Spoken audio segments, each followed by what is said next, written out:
How to build a strong personal budget in the US, a beginner guide to managing money. Have you ever looked at your bank account and thought, I just got paid, so why does my money already feel like it is disappearing? You are not alone. For many people in the United States, managing money can be challenging. Housing costs can be high, grocery can add up quickly, car payment, insurance, utilities, subscription, credit cards bills, and everyday purchase can slowly take a large portion of your monthly income. And sometimes the problem is not that you earn too little. The problem is that your money does not have a clear plan. That is where a personal budget can help. A budget is not about living a miserable life of saying no to everything you enjoy. A good budget is about awareness, financial stability, and making more intentional decisions with the money you already have. In this video, we are going to build a simple personal budget for someone living in the United States. We will talk about take-home income, essential expenses, flexible spending, emergency saving, credit cards, retirement planning, and long-term financial goals. This video is for general education purpose only. It is not personalized financial investment, legal, or tax advice. Everyone's financial situation is different, so always consider your own circumstances and verify current information with reliable sources. Now, let's start with the most important number in your budget. Know your real take-home income. Before you create a budget, you need to know how much money you actually have available. For most employees, that means looking at your take-home pay. Your gross salary is not the same as the amount that reaches your bank account. Taxes, retirement contributions, health insurance, and other payroll deductions can affect your take-home pay. So instead of saying, I make 60,000 a year, ask a more practical question. How much money actually reaches my bank account? Let's say someone take home approximately $4,000 per month. That $4,000 is the number we want to work with for our basic monthly spending plan. If your income changes from month to month because of freelance work, commission, overtime, or other variable income, it can be helpful to build your budget using a conservative estimate. That way, your financial plan does not depend on your best month. Calculate your essential monthly expenses. Now, we need to understand where the money goes. Start with your essential expenses. These are the costs that are necessary to maintain your basic lifestyle and meet your major financial responsibilities. For many people in the US, this may include rent or mortgage payments, utilities, grocery, transportation, car payments, auto insurance, health insurance, phone and internet, essential medical expenses, and other regular household bills. Let's use a simple example. Suppose someone brings home 4,000 per month. Their housing cost is $1,500. Their car payment is $400. Auto insurance is $180. Utilities are around $200. Groceries are $500. Phone and internet are $150, and transportation costs are another $120. That is already $3,100. Suddenly the person has only about $900 left for everything else. This is why understanding your fixed and essential cost is so important.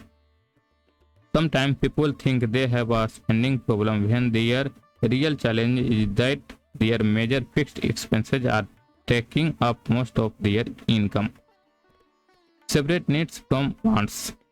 This is one of the simplest and most useful budgeting exercise. Look at every expense and ask, is this something I need or is this something I want? A need could be housing, basic groceries, transportation to work, insurance, or essential health care. A want could be eating at restaurants, entertainment, premium subscription, new electronics, or non-essential shopping. But there is an important point here. Wants are not bad. You do not need to remove every enjoyable purchase from your life. The goal is not to eliminate fun. The goal is to make sure your lifestyle spending is compatible with your financial priorities. For example, spending $40 on a dinner once in a while is not automatically a financial problem. But if restaurant spending, delivery fees, entertainment, shopping, and subscription add up to hundreds of dollars every month without a plan, that can become an issue. The difference is awareness. Track your spending for 30 days. Now comes one of the most powerful steps. Track your spending. Not for one day, not for 3 days. Try doing it for an entire month. Write down your purchase, groceries, gas, coffee, restaurants, online shopping, subscription, entertainment, transportation, and other everyday expenses. You may discover sometime interesting. Your largest financial leak may not be one big purchase.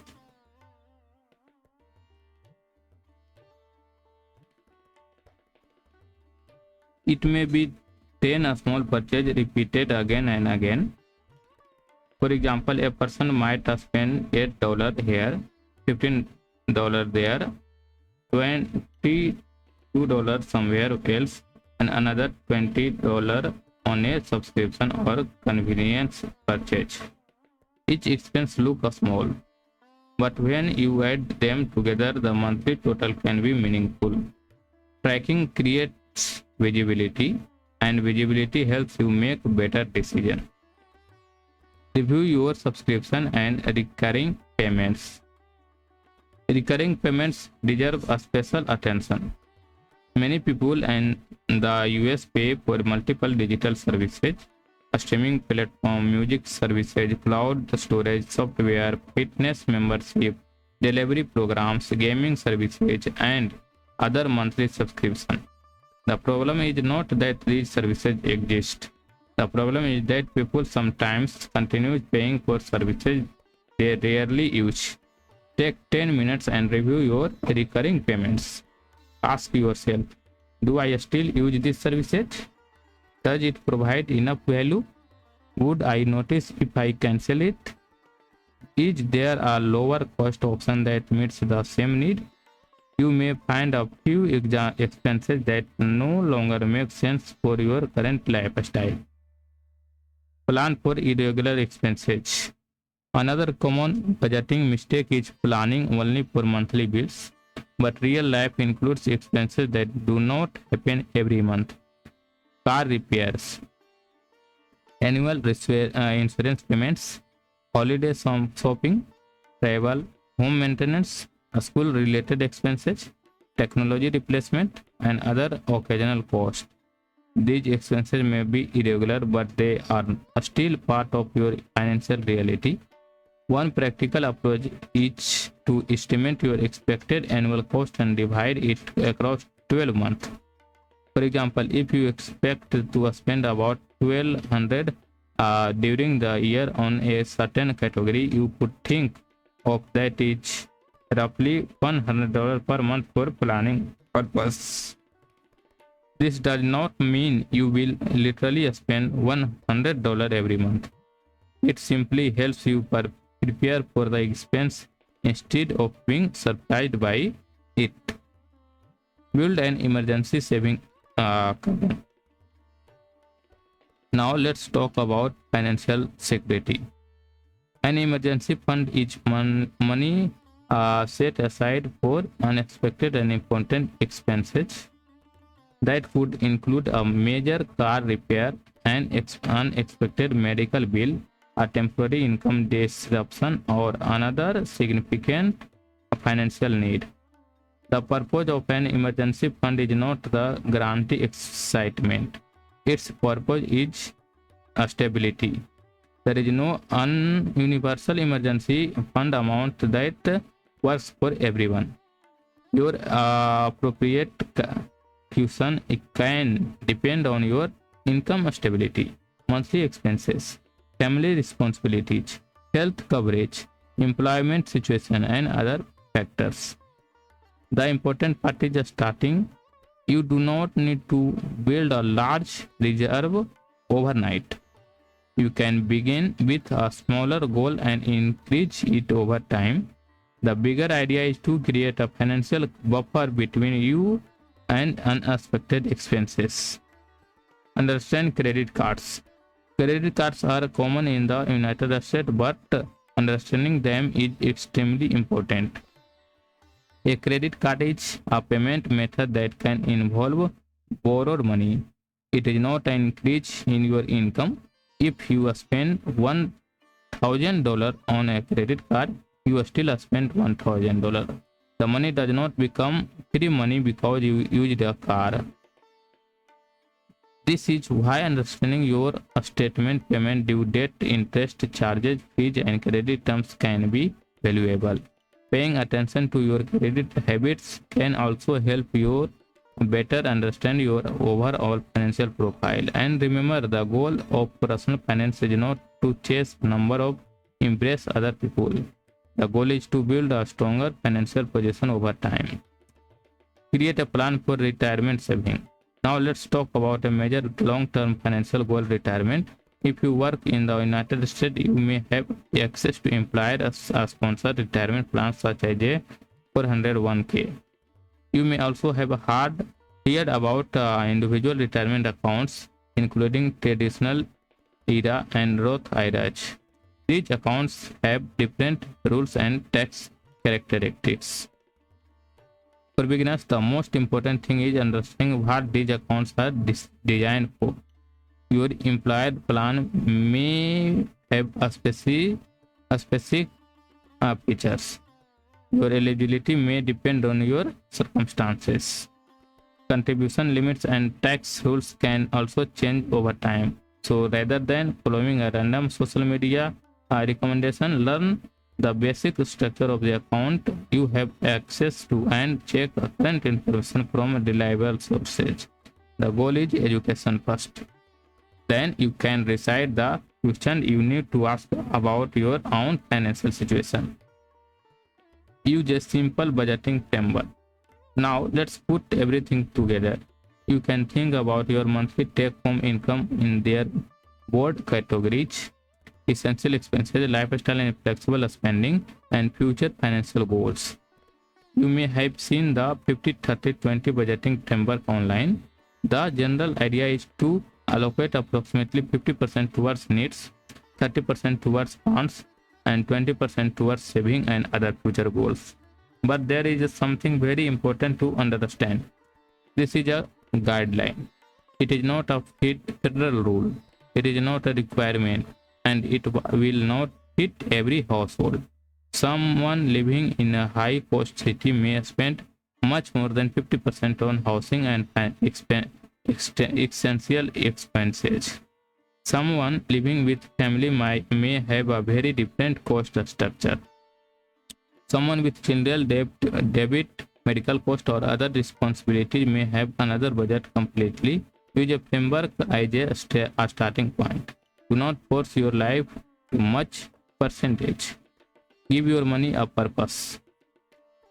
One of the most useful budgeting habits is to give your money a purpose before you spend it. For example, this money is for housing, this money is for groceries, and transportation, insurance, lifestyle spending, emergency saving, and this money is for long-term financial goals. This approach can make your spending feel more essential. Instead of asking, "Can I buy this?" you can ask, "Does this purchase fit the plan I have already created?" The small change in thinking can be powerful. A realistic US budget example. Let's use our $4,000 monthly take-home example. Imagine the person has $1,500 for housing, $500 for groceries, $400 for a car payment, $180 for auto insurance, $200 for utilities, $150 for phone and internet, $120 for transportation. That brings essentials spending to approximately $3,100. Now there is around $900 remaining. Instead of immediately spending the entire $900, the person could decide how much should go toward financial priorities and how much can be used for flexible spending. For example, part of it could support emergency saving or another financial goal. Another part could be used for entertainment, dining habits, or other lifestyle choices. The exact amount depends on the person. The main idea is make the decision before the money disappears. Review your budget every month. Your budget should not be a one-time activity. Your life changes. Your income can change. Rent can change. Insurance cost can change. Your family situation can change. Your financial priorities can change. So review your budget regularly. At the end of each month, ask yourself 3 simple questions. Where did most of my money go? Which expense was higher than expected? And what one change would I make next month? You do not need a complicated financial spreadsheet. A simple review can be enough to help you recognize patterns. What if you are living paycheck to paycheck? What if you are living paycheck to paycheck? This is an important reality. Sometimes a person can have a budget and still struggle financially. Why? Because the problem may not be a small daily purchase. Housing may be too expensive. Transportation cost may be high. Debit payments may be significant. Medical expenses may be large. Or income may simply be too low or to cover essential costs comfortably. A budget cannot magically fix a mathematical problem, but it can help you identify the problem. Once you understand where the money is going, you can start looking at larger decisions that could include reducing major expenses, increasing income, improving job skills, reviewing financial obligations, or seeking appropriate professional guidance. The first step is understanding the numbers. 5 budgeting habits that can improve financial awareness. First, know your take-home income. Second, track your spending. Third, review recurring expenses. Fourth, build a financial cushion for unexpected expenses. And fifth, review your progress every month. These habits may sound simple, but simple system can be powerful when you follow them consistently. Final thought: managing money is not about becoming perfect, it is about becoming more aware. You do not need to know everything about finance on one day. Start with the basic. Know how much you earn, understand your major expenses, track your spending, separate needs from wants, prepare for irregular expenses, build financial reserves over time, understand your credit, learn how retirement accounts work, and create a clear plan for your future goals. Most importantly, avoid financial decisions based on hype or promises of easy money. There is no universal shortcut to financial stability.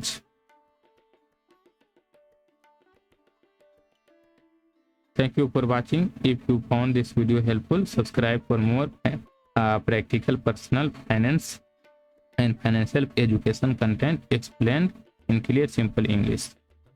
So, and remember, learn the basic, verify important information with reliable sources, and make financial decision based on your own circumstances.